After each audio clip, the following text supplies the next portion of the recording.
দক্ষিণ আফ্রিকার উপাধি এবার বোধহয় কেড়ে নিতে যাচ্ছে ভারত। অবশ্যই উপাধি তারা কেড়ে তো দূরের কথা, বিনামূল্যে দিতে চাইলেও নেবে না।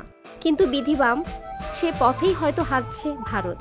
অবস্থা এমন দাঁড়িয়েছে, প্রোটিয়াদের চোকার্স নাম বেদখল হয়ে যাবে ভারতের কাছে।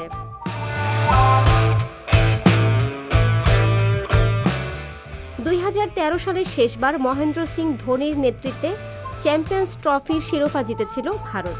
তারপর কেটে গেছে 10 বছর। শিরোপা পাওয়ার পরের বছর শ্রীলঙ্কার কাছে বিশ্বকাপ ফাইনালে হার দিয়ে শুরু হয় বড় টুর্নামেন্টে ভারতের হারের মিছিল, যে মিছিল এখনও থামছে না। সর্বশেষ সংযোজন বিশ্ব টেস্ট চ্যাম্পিয়নশিপের ফাইনালে অস্ট্রেলিয়ার কাছে 209 রানের হার।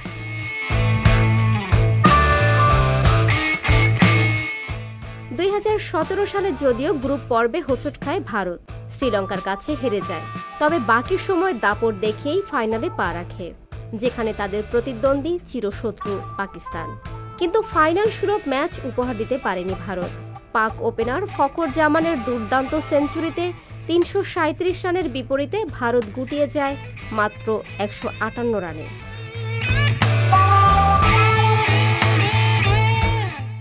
2019 সালের ওয়ানডে বিশ্বকাপের সেমিফাইনালে নিউজিল্যান্ডের কাছে হেরে স্বপ্নভঙ্গ হয় ভারতের। 2 বছর পর আবার সেই কিউইরা ভাঙে ভারতের স্বপ্ন। বিশ্ব টেস্ট চ্যাম্পিয়নশিপের প্রথম আসরের ফাইনালে মুখোমুখি হয় দুদল। 8 উইকেটের সহজ জয় তুলে নেয় কেন উইলিয়ামসনরা।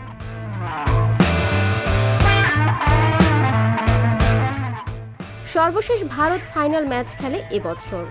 বিশ্ব টেস্ট চ্যাম্পিয়নশিপে দীর্ঘ 22 মাস লড়াই শেষে অস্ট্রেলিয়ার সাথে ফাইনালে ওঠে ভারত। তবে এবারও ছিল একপেশে ম্যাচ। অজিতের দেওয়া 444 রানের রেকর্ডময় লক্ষ্য তাড়া করতে নেমে মাত্র 234 রানে অল আউট হয়ে যায় ভারত। ফলে 209 রানের জয় তুলে নিয়ে বিশ্ব টেস্ট চ্যাম্পিয়নশিপের নতুন শিরোপাধারী হয় অজিরা। ফারজানা ববি, সংবাদ প্রকাশ। সংবাদ, ফিচার ও অনুষ্ঠানের জন্য ভিজিট করুন সংবাদ প্রকাশের ওয়েবসাইট এবং যুক্ত থাকুন ফেসবুক পেজ ও ইউটিউব চ্যানেলের সঙ্গে।